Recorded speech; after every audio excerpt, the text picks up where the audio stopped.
Yes, okay, thank you very much. So after mastering the technology problems, we can now start with our masterclass.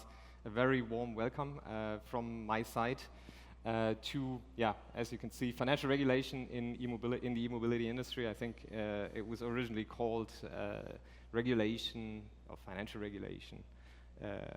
But I'm super excited and happy to talk about this topic because it's a little bit like a ghost that's following me around for the past 15 years or so.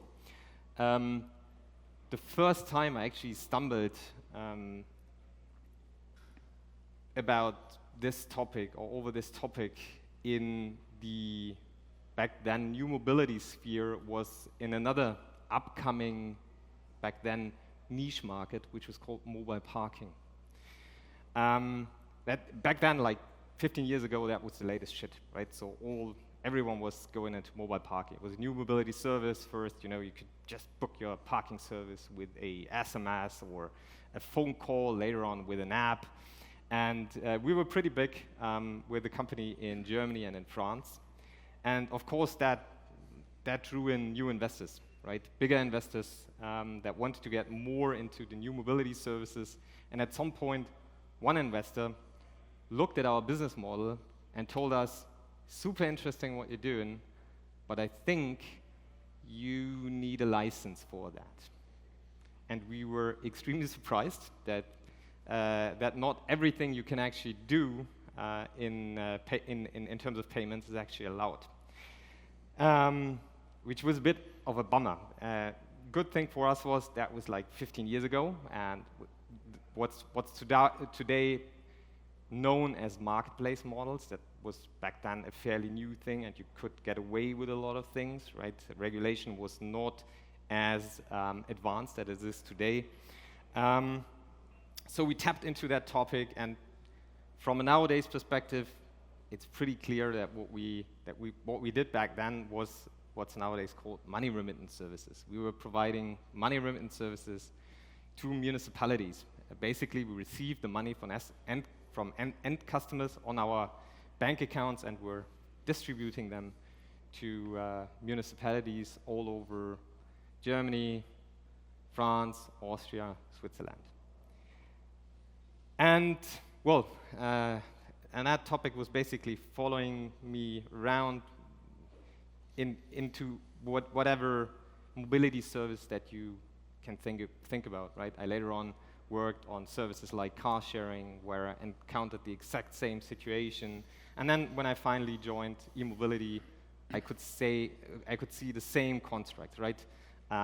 Companies doing business on behalf of third parties. And that often meant that they take over the money streams for these parties. And unfortunately, that often brings you in the vicinity of holding some form of payment license. And that's what we want to talk to you about today. And not me personally, because I'm an interested amateur, even though I keep myself busy with that topic for 15 years. I'm not nearly as experienced as the guest I'm having with me today, Dr. Hannes Bracht from Deloitte Legal, which of course delved into the depths of financial regulation, especially into the Payment Provisioning Oversight Act, but I think also other payment services, which will now give you an in-depth overview about the topic. And one small hint.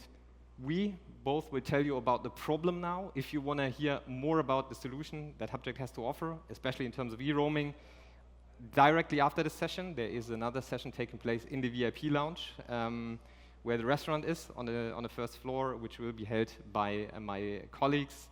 So if you're interested to see what Hubject made of this problem, feel free to join there as well. But now, without further ado, I give over to you. Thank you very much. Thank you.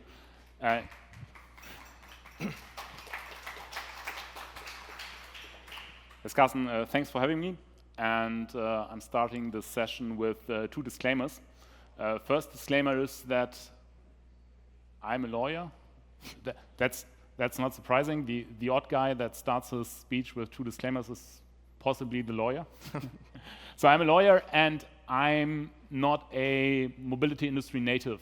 So what I'm telling you is more, let's say, an outside view from someone who has, let's say, worked on financial regulation, and this is narrowed down to payment regulation in this case for his whole career. So the ghost that is haunting Carsten is basically my life. Okay, so let's kick it off. What I would start with a basic question: why are we talking about financial regulation at all? And the answer is pretty easy. It's because financial regulation pops up somehow surprisingly in many occasions. And as I'm telling you, I'm not only focused on the e-mobility industry, but I've worked for a number of industries, and this includes, I've put a list here like airlines, car rentals, IP service, leasing companies, fuel card providers, software houses, food industry, dating platforms, and Catholic Church. Probably one of the few occasions where you can find dating apps located next to the Catholic Church, but all have, let's say, topics with financial regulation. And what do all these, let's say, industries have in common? It's that these are industries where a lot of intermediation takes place. And intermediation somehow automatically leads to thinking about, does this kind of intermediation include some parts that are regulated? And the problem is that the consequences of being regulated are severe. As Carsten told you, someone comes across and say, oh, you might be regulated, and basically that means that you have a problem. You either need to tell the guy that you're not regulated because you have analyzed the business model and you came to the conclusion that it's not regulated at all. It seems regulated, but it's not. Or you need to deal with the fact that you are regulated, which means that you need to obtain a license and that you, let's say, have a problem if you don't do it because you run into severe consequences. Or you need a third-party provider who covers regulation for you. And that's the reason why we are talking about financial regulation in the e-mobility industry. And this is something let's say I came across, I don't know, like 4 or 5 years ago, and it's grown more important. It's growing more important because I get, let's say, requests from different directions. It's not only Hubject that we are talking about, but a whole lot of industry.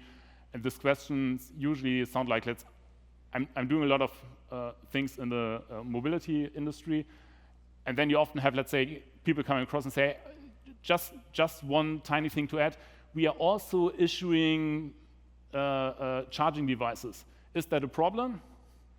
And usually the lawyer says that depends on a lot of factors, and we need to analyze this and blah, blah, blah, and that's where the problem are starting. So what I like to do first is think about a bit about the specifics of the e-mobility industry. And you know this industry a lot better than I do. So this is basically a bit reassuring my view on the industry and the specifics of the industry and why we might have a topic with financial regulation. So the first thing is, and these are basics, but I think they are important. The first thing is the e-mobility industry or sector is a bit more complicated than other sectors might be. So the first thing is I learned that I don't plug my my e-car to a windmill. That's not working. Perhaps it's working from a technical perspective, I don't know, but that's not how the industry is working. And it's not working like the classic fuel market, where I can go to a gas stations, I pay in cash, I get the gas and I go. Or I'm using a fuel card which I got from a fuel card provider. So it's not working like that. Instead, the e-mobility industry shows a lot of market participants with a lot of different roles. And when I started working with Carsten, I needed to learn a lot of new words, and potentially I'm still using them wrong, so happy to interrupt me and correct me if I do so. So we have a lot of different market participants, and this is what I also learned during the last days, we have relatively low market entry barriers. So a lot of participants can enter the market. It's a evolving market. It's shows a lot of participants that have different roles, and there are a lot of them, thousands basically. Even in Germany, there are thousands. And a lot of intermediaries are, a lot of participants are acting somehow as intermediaries. I'm not saying that this automatically leads to financial regulation, but it's just saying they are somehow facilitating intermediation on the market. And that's finally, we have a lot of innovation and tailor-made solutions. And this is good. Tailor-made solutions are usually good for clients, but they are, let's say, horrible for a lawyer. Because lawyers usually like standardized products, and they say, okay, we have a legal concept that's well established and covers all kinds of services. So the e-mobility industry, from this perspective, is very different from the banking industry. So I'm also working for the banking industry, but banking industry is different. When we look at the last bullet point, innovation and tailor-made solutions, I'm pretty sure that when I go to someone of you and say, I'm having a specific problem, blah, blah, blah, you will most likely say, we can solve that for you. We are innovative, we are developing new products, and if you need a specific tailor-made solution, we can offer that, depending on the price. That's a whole lot different when you go to a bank. When you go to a bank and say, I have a specific problem, they basically tell you, please leave. We are not for specific problems, we are for standardized products. When you go to a bank and say, I have a specific solution and I want a tailor-made solution, they say, okay, this will take at least 2 years to develop. It will cost a whole lot of money, and in the end, my AML department will not like it, and so that's not a good way to go. But this is the reason why in this class I'm not rendering legal advice. I'm not allowed to do so. I'm just presenting an abstract problem, and I'm not pointing any finger at any specific product. I'm just, let's say, talking about my experience in the market. In the end, it depends on a case-by-case analysis if a specific problem has some risk of falling under financial regulation or not. Unlike banks, there is, let's say, no one-size-fits-all view on these products. And in the end, you all work on offering a seamless charging solutions. Every one of you, let's say, adding one puzzle piece to a overall electromobility market that is working, and customers that are happy that they can charge their e-car. So that's my view, and we can put that a bit more like this. So my understanding is that we have, on the one hand, when you look at the one side of the chain, in the end we have energy providers, and then we have e-car drivers, and we need a whole lot of participants before the e-car driver can charge his or her car. Possibly, so this e-car driver needs some kind of charging device, but he will not get it from the energy provider. He will, perhaps he has a company car, a lease car. He gets the charging device from the leasing company. The leasing company issues potentially or issues not the charging device, but they use a technical provider who is offering this charging device. The technical provider is cooperating with a e-mobility provider. The e-mobility provider is connected to Hubject or someone else.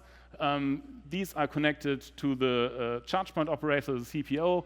This CPO is not only handling these things on its own, but it has included a network of sub-CPOs and so on. So there is a whole lot of intermediation in the market. We have a lot of market participants, CPOs, EMPs, OEMs, leasing companies, network operators, tech companies, fuel card provider, I don't know, potentially many more. And many more for me to learn how the market is operating. And I guess this market will become even more complex when we talk about bidirectional charging in the future. This will potentially get more complex. At least that's my feeling. You correct me if I'm wrong. And first thing, and this is important, is to say, I'm looking at it from a legal perspective. And let's say, I'm doing what lawyers always do. We are focusing on the problems. We're saying, okay, this is a legal problem. You need legal advice. Come to us. We will issue a legal opinion, 20 pages. No one wants to read. That's how lawyers look at it. But let's take another perspective. At its very core, intermediation on a market like the e-mobility market is not a problem, but is good from an economic perspective. Because we all learned that intermediation basically is a solution for imperfect markets. When we have an imperfect market where I cannot drive my e-car to the nuclear power plant to charge it, then we have an imperfect market because we don't have a direct relationship between one who needs the energy and the one who sells the energy. And intermediation is a way of solving these problems. For example, you are providing access to the e-mobility market. You're reducing transaction costs. You are ensuring risk management somehow. And you are, in the end, ensuring stability and transparency of the e-mobility markets. That's basically what all of you are doing, and that's good. And that's this concept from an economic perspective or academic perspective is very established and analyzed for financial markets.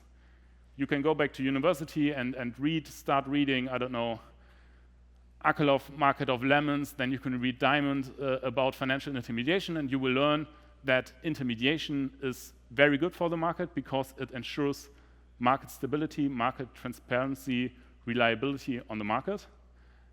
And that's where what I'm talking about now connects to Chargerangst, a new term that I learned. I learned Chargerangst, and we are talking about reducing Chargerangst not from a technical perspective, but from a regulatory perspective, and that's basically what I'm talking about. And these reasons, when you go back to university and you ask your professor, why are banks regulated? He will tell you, because they are so important because of these reasons. They are so important for the market that we need to regulate them. We need someone who takes care that the intermediaries act as they should, and that's why we are regulating banks. And my opinion is that at least for some specific parts of the e-mobility market, that's also true. Because these reasons are true for the e-mobility market, these reasons are true for banks. We regulate banks, and perhaps we want to regulate specific services on the e-mobility market. And that's why it's worth at least think about financial regulation in the e-mobility industry. Okay. So that's the reason why we are talking at all. So make this more specific. I'm saying focus on payment regulation. You can broaden the picture and say we can have all kind of regulations. For example, you can talk about credit business. Is someone in this market granting credit for whatsoever reason to another company or to the end consumer? You can talk about factoring. You can talk about payment initiation services and account information services. You don't need to know what that means. new kind of services that we have on the market. But in the end, I want to focus on payment services, and namely money remittance business. What is money remittance business? As a lawyer, I would say you can find the definition in the law. You can go back, read, and I'm now here, this citation is from the PSD2 directive. So I'm not talking about something that is a specific German regulation, but that is harmonized all across Europe. So what I'm talking about now is not specific German. You can find it everywhere in Europe and perhaps in other countries all around the world. And this concept is perhaps not developed to the same level in every European member state, because there are some European member states that don't have big regulators like we have it in Germany, that spend a lot of time about thinking about payment regulation. But basically, it should be the same all across Europe. And you can read this very nice definition from the Payment Services Directive, and it says blah blah blah blah blah blah blah. Very complicated. If you start reading this, and you don't get the sense out of it. So I'm making this more basic. Payment services, namely money remittance business, is about transferring money from A to B without being part of the underlying transaction between A and B. So you can basically think of, you are buying something, I'm buying something from Carsten, and I'm giving the money in a box to this colleague over here, and he's carrying it to Carsten. That's money remittance business at its very, very core. And the reason for regulating this, there are basically two reasons. There are always in financial regulation, there are two reasons. The one is market stability. The regulator does not want anyone to enter the market and do whatever he likes. They want, let's say, reliable market participants to have a stable market. Why? Yeah, because on the slide before we realized that it's so important, and that's why we want to have, let's say, a certain standard on the market. And the other, that's one reason, and the other reason is because we want to protect customers on the market. When I'm giving this box of money to this colleague over here and he's carrying it to Carsten, what happens when this nice colleague here takes the box and runs away? And that's the key question. And the question, and this is also true for the e-mobility sector. We want to have certain safeguards in case of insolvency of any of the intermediaries active on the market. Because it's not, let's say, it's not unfair to ask, when we have this whole of intermediation, what do we do if someone in this chain fails? And that's what financial regulation thinks about. So basically, for you to remember, and we'll make this more, let's say graphic on the next pages, is carrying money from A to B, and there is a reason to regulate this because it's important for the market and it's important for the end customer. And now we're getting into this pizza thing. Because when we're talking about money remittance business, I cannot avoid to tell you something about, let's say, the history of money remittance business, but I want to make this quite easy. So when the regulator wrote down this nice definition of money remittance business, why did he do so? At the beginning, they were thinking about, let's say, classic money remittance companies. This is like Western Union, MoneyGram, you name it. And this was about a thing we call Hawala banking. This is a way of Islamic banking. And the regulator asked, there are some companies usually located close to the railway station, and you can go there, you can pay cash, and they send the money to Afghanistan. Possibly it's a good reason that we have an eye on them. That was the basic idea behind money remittance business. And then during, let's say, the last 10 years, the scope of this regulation grew broader and broader and broader and even broader. And the first thing that happened in Germany, and that's the reason why you see the pizza here, is that it was the service of money remittance was interpreted in a way that it applied to a lot of online services. And that's really the famous court decision in Germany. It's Pizza.de versus Lieferheld.de. So it's a pizza decision. And the idea behind it was, you want to have a pizza, and how do you order a pizza? You pick up your phone, I want a pizza, and then you have, let's say, an online platform that offers you a pizza. In the end, it meant that the online platform, this payment service provider, was connecting you to the restaurant. So they were just saying, okay, Hannes, in my case, ordered a pizza. They were, let's say, preparing the pizza and sending it to you. But the payment flow was to this online platform, e-commerce platform, and then it goes to the restaurant.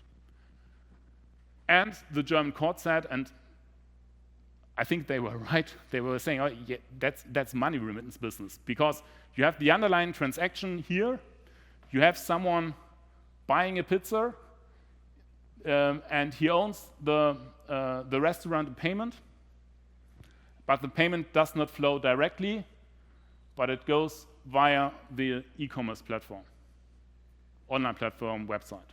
And these were these two websites. One was regulated, the other one was not, and that's why we're arguing before German courts. And this is we call this a payment triangle. And it also looks like a pizza slide. And it also looks like these, let's say, this specific gesture of our former chancellor. It's also a triangle. So I don't care how you remember it. Just think of a payment triangle. You can think of a pizza slide. That's the historic background for this regulation. And then this pizza decision was further extended to other services, and I think the most important step in Germany was, and this also should, it took place in Germany, but I think it also applies to other countries in the EU. It was extending this to leasing companies, to full service leasing. Why? Because it does not matter if you are carrying money for the pizza from A to B. It could also be that as a leasing company, full service leasing company, you are, for example, carrying broadcasting fees from A to B, or payment for insurance, or whatsoever. And that's the reason why in Germany, when you Google the specific register at the German regulator, nowadays you can find that all relevant large leasing companies that offer full service leasing in Germany, they hold a payment service license. So not depending if they are an independent company or if they are connected to one of the OEMs, they all hold now payment service licenses. And then it was extended to all kind of industries, because if this is true for pizza and if this is true for leasing companies, it's possibly true for a lot of other industries. And on one of the slides before, I was telling you, this could be true for software companies, this could be true for dating apps, this could be true for the Catholic Church and all the others. So the good news is this is not something that is specific about the e-mobility industry. You are not alone, but it could be a topic for you depending on the individual business model. And that's where things get more complicated. Because now we need to think about, is your business model, is this a payment triangle? Is this a pizza case or it's not a pizza case? Because there might be cases that actually involve a pizza, but they are not a pizza case. Why? Because you all know this case. This is a supply chain case. if you like a pizza, you can not only go to this pizza.de website, you can also go to the supermarket. You go to the supermarket, you grab your pizza from the refrigerator, you pay the pizza, you go home, you put it in the oven yourself. Is this illegal and needs a payment license? No. What's the difference between the pizza from the supermarket and the pizza from the online platform? Is that in case of the supermarket, we have a supply chain. Someone who is preparing the pizza is selling the pizza to the supermarket, and the supermarket is selling the pizza to you. And that's not a triangle, that's a chain. And now it's the time for the clever regulator and the clever lawyers to come in and say, okay, I understood. There's a triangle and there is a chain. But what's the difference between a triangle and a chain? And some clever lawyers say, okay, we now have an online platform. Yeah, we remember, that's a triangle. But can we, let's say, switch the business model slightly and make a chain out of the triangle? And then the lawyer says, okay, I can do that. It's very easy. We adjust. Here's the restaurant. Here are you. We are just changing our terms and conditions, and we are saying the restaurant assigns their claim against the customers to the online platform. And then it's a chain, isn't it? Because basically the online platform buys the pizza from the restaurant and then sells it to the end customer. Is that working? And the answer is, I don't know. Perhaps it's working, perhaps not. That depends on how the regulators see it. And the regulator says, okay, we are not looking only at the legal structure. Legal structure, is the structure a chain, or is the structure a triangle? But the clever regulator says, we are also looking, let's say, of the underlying value of the transaction. And this means that not everything that looks like a pizza case is a pizza case. We need to think about, does this taste like pizza case? And that is, the regulator looks at the economic value of the transaction. For example, if you get the pizza and you get sick because something goes wrong when they prepared the pizza, who are you turning to? Are you going to the online platform, or are you going to the restaurant to complain? This might have an impact on where the economic value of the transaction is.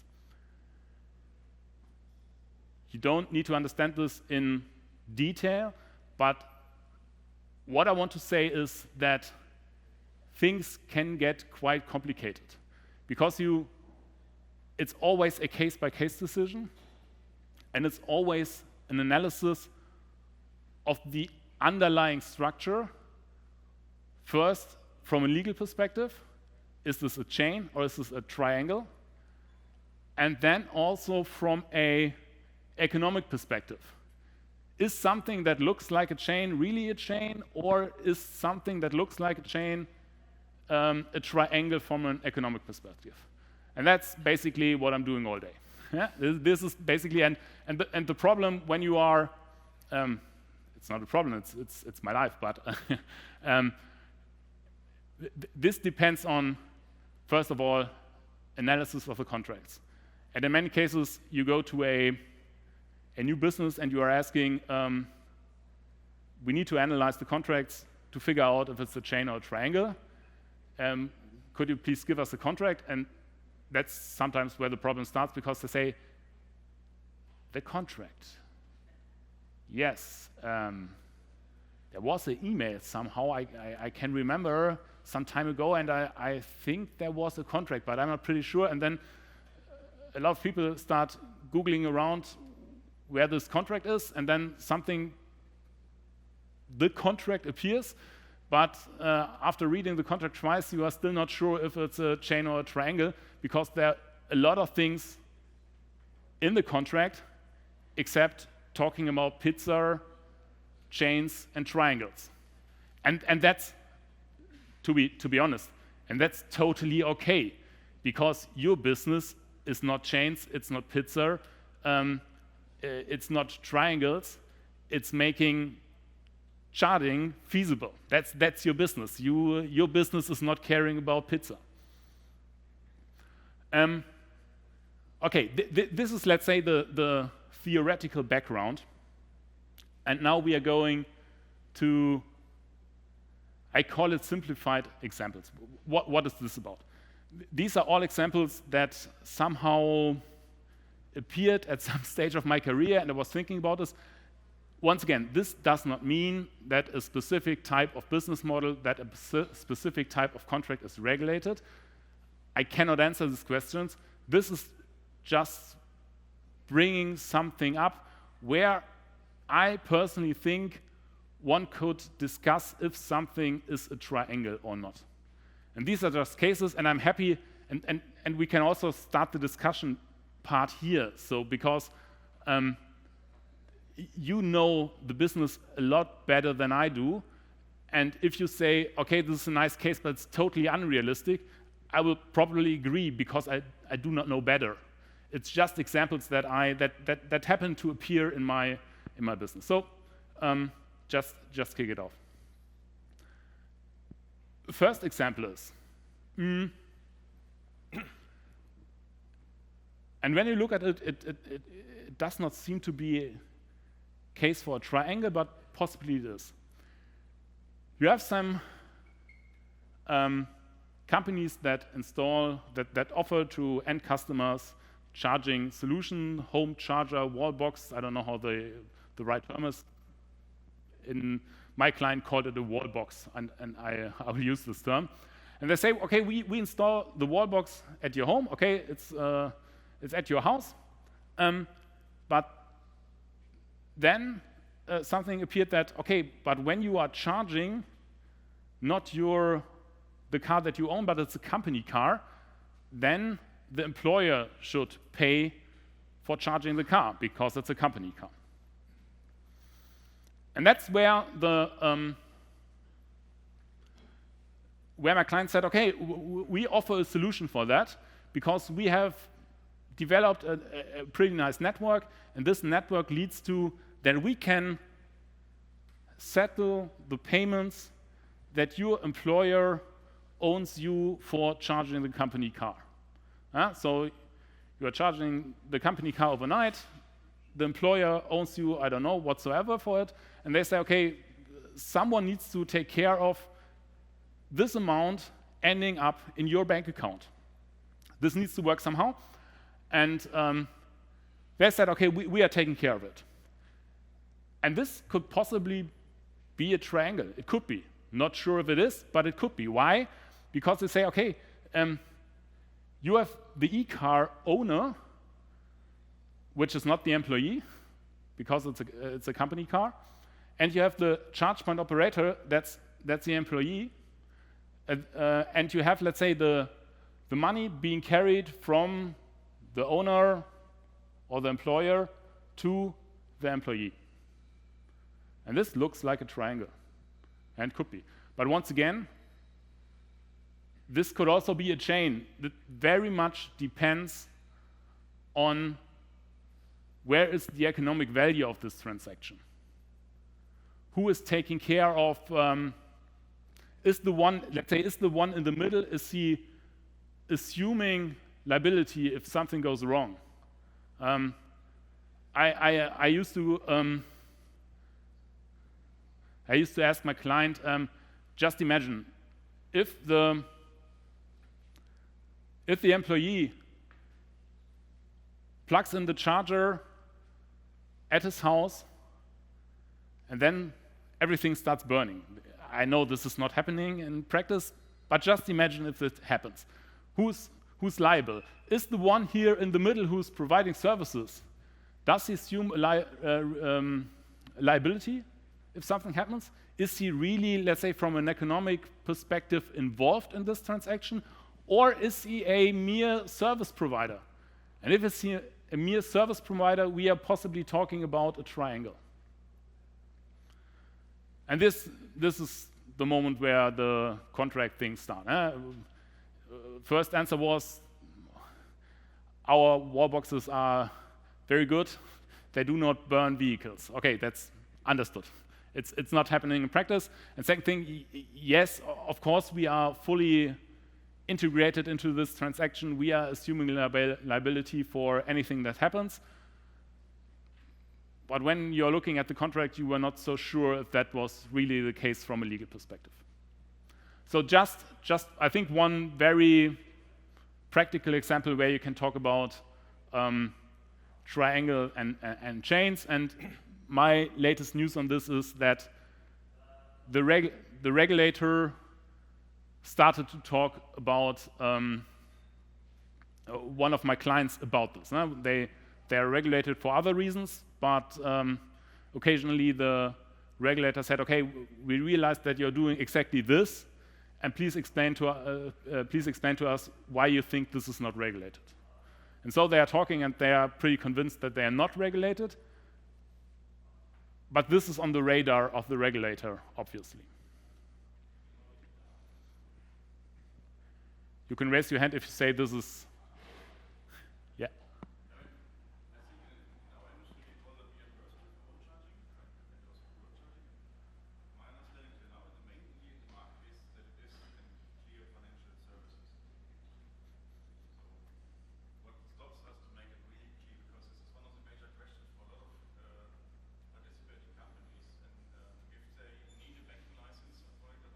Yeah.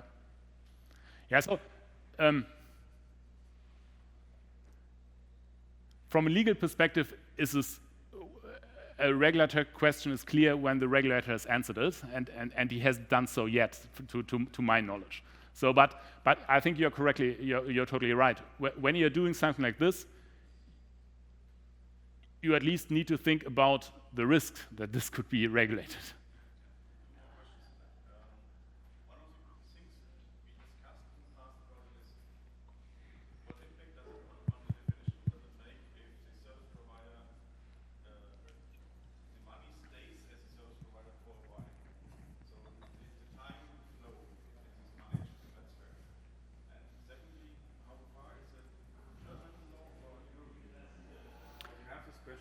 All over. Yeah. Today. Yeah. So two things. The answer here is, it does, from a legal perspective or a regulatory perspective, it does not matter if the money stays at the service provider for 1 minute or 1 year. It does not matter. If it stays at the service provider for a very long time, we can think about other financial services. We can ask, is this, if you are, let's say, storing the money here, you can think, this could also be deposit business, but that is out of the play for this session. But for money remittance business, it does not matter if it stays there for 1 minute. The only question is the service provider, let's say, touching the money? Is it going through an account of the service provider? And when I say account of the service provider, this also includes trust accounts and all other accounts. Is this an account where the service provider touches the money? That's the key question, irrespective of if it stays there for just 1 second or for a year. And the other thing is this the same all across Europe? The legal answer is yes, because this kind of law is harmonized all across Europe. This is not like, I don't know, factoring is not harmonized across Europe. It's regulated in Germany. It's not regulated in the Netherlands. These services we are talking about, money remittance, is regulated everywhere in Europe. What is true, on the other hand, is that, let's say, my perspective is that the German regulator has developed a very sophisticated analysis of different cases, and this might not be the case in other EU member states. But the German regulator, at least they claim that they have a lot of impact on the European regulator in this area of law. So I know that many other member states in Europe are looking at Germany, what we are doing here, and saying, if they're doing this in Germany, first of all, it might be right, and second thing is, it might have a lot of impact on European harmonization. So it's an educated guess that if German BaFin, that's the regulator in Germany, if they have a certain opinion, this opinion could be true for other member states as well, although legally speaking, of course, another member state could issue another interpretation of the law, but law is the same. Yes? Another question to the economic value that you described. Yeah. Needs to be analyzed. Taking, for example, the reimbursement, there's processes for verifying that the energy is the exact same as the home charges owner setting, and that processing, software-based processing of transactions. How is that being judged to have an economic value or not have an economic value? Yeah, that's a very good question. So in the past, the idea was that if you have, let's say, a bundle of services, if you are combining a lot of services, the payment services might not be regulated because it's just a small part of the bundle of services. That's how the idea was. That's no longer the case. The regulator, and I think that's true for the German regulator and European regulator, says if a small piece of a bundle of services is regulated, this leads to regulation of the whole product. So it's not, let's say, in the past, but when I say past, it's like 5 or 10 years ago, I had the experience that clients are trying, let's say, to hide the payment services in something bigger and say, okay, this is irrelevant and that's not regulated, but that's not true. And we can, and as we talking about bundling services, I think that's also something that's happening in your industry. And this is looking from the perspective of the charge point operator. What I learned is that not every charge point operator is taking care of collecting payments itself, but you have, let's say, and this is why I have here, let's say, 3 or more charge point operators, is that they are joining forces, that they are saying we can make our lives easier if, let's say, we have 5 charge point operators, but one of them is taking responsibility of collecting payments. And as we are talking about a market with, I don't know, thousands of charge point operators, this makes a lot of sense. This is a very good idea to not have each charge point operator individually collecting payments, but to say, okay, one is very good at collecting payments, so let him do all the work. That's a good idea, but this is very likely a payment triangle, because you have the charge point operators owning money, receiving money from the e-mobility provider, but they are not collecting it themselves, but they pick out one charge point operator and say, you can do the work for us. And this means that one charge point operator collects money in cases where he's not part of the underlying transaction. He has basically nothing to do with the e-mobility provider and the sub-charge point operators. The only service that he's doing, perhaps not the only service, but he's doing this service, although he's not in the supply chain of energy that runs between the e-mobility provider and the sub-charge point operators. So this, from my perspective, but once again, this seems to be relatively clearly a triangle. If I would be the officer in charge at BaFin, and I'm glad that I'm not, I would say, okay, this very much looks like a triangle. You need a lot of explanation to show me that it's not a triangle.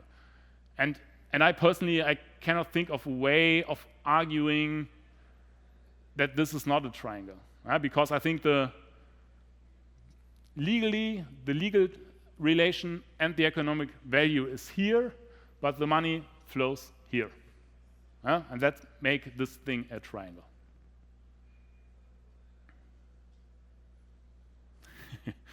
You can raise your hand if you do not agree.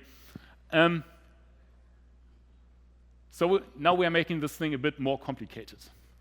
We can think of the same triangle that we are talking about from the CPO perspective. We can raise the same topic on the EMP side. However, it could be different. Why is it possibly different? Yeah, now we have the e-mobility provider, and you're thinking about, okay, we have the e-car owner who is charging at the charge point of the charge point operator, but the only reason why he can do this is because the e-mobility provider gave him a charging device. I understand that charging devices are, let's say, an app or chip or whatsoever, but I'm sure there are a lot of sophisticated charging devices. It does not depend on the technology that you're using. It's just, let's say, you have something that allows you to charge at the charge point. And this is only possible because of the e-mobility provider, and the money goes through the e-mobility provider, through the accounts of the e-mobility provider. Is this a triangle? Yes, it looks like a triangle. Basically, it is a triangle, but there's one difference.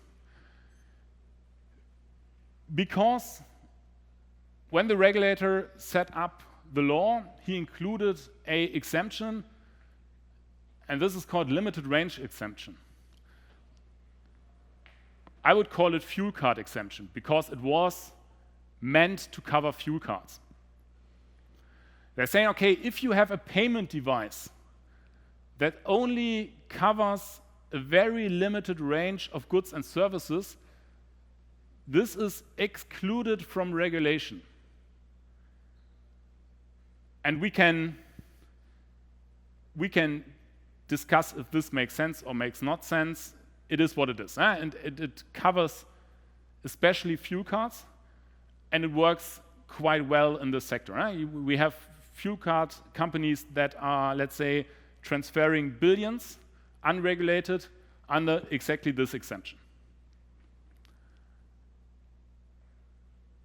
And I would say, and I've discussed this a number of times with the German regulator, and they agree, we can say, okay, this is covered by the limited range exclusion because you can only use the app, chip, device whatsoever to charge your e-car. When we look at this a bit closer, nonetheless, there are some questions. So sometimes it's too easy to say, okay, we have this device, and we use it to charge the e-car, we are safe. Possibly you are, but there could be circumstances where you are not safe. Why? Because the exemption only applies to the one who's issuing the card or issuing the payment device. So only the one who is issuing this is covered by the exemption. And that's what the European regulator made clear in recent years. They explicitly stated in a statement by the regulator, they said only the one who's issuing this device is exempt from regulation. If there's anyone else included in the system who is transferring money, he's not excluded, only the issuer.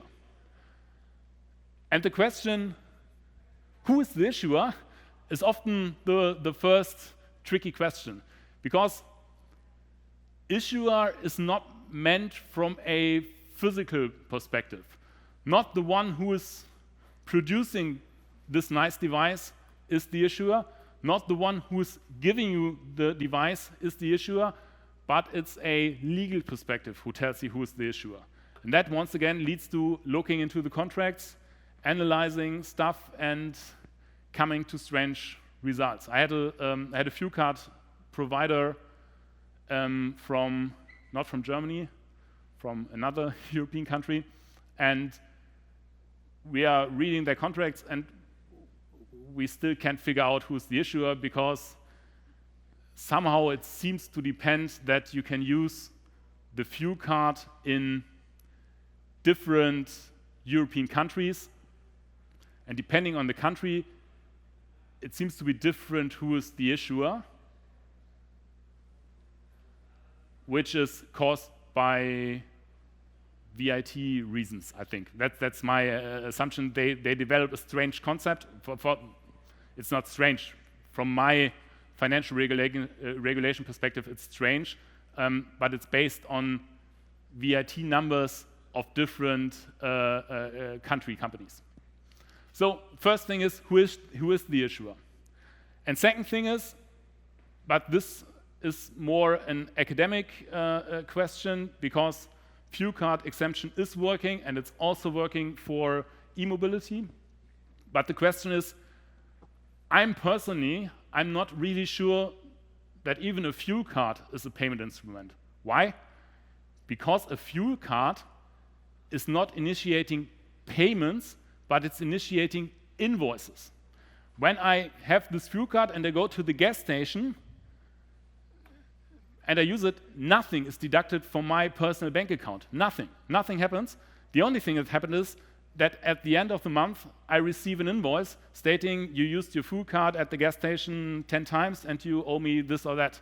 So, but this is my personal opinion. This, make it clear, it's not the opinion of the regulator. The regulator says fuel cards, e-mobility, charging devices are covered by this exemption, limited range exemption. Yeah, I think you were first.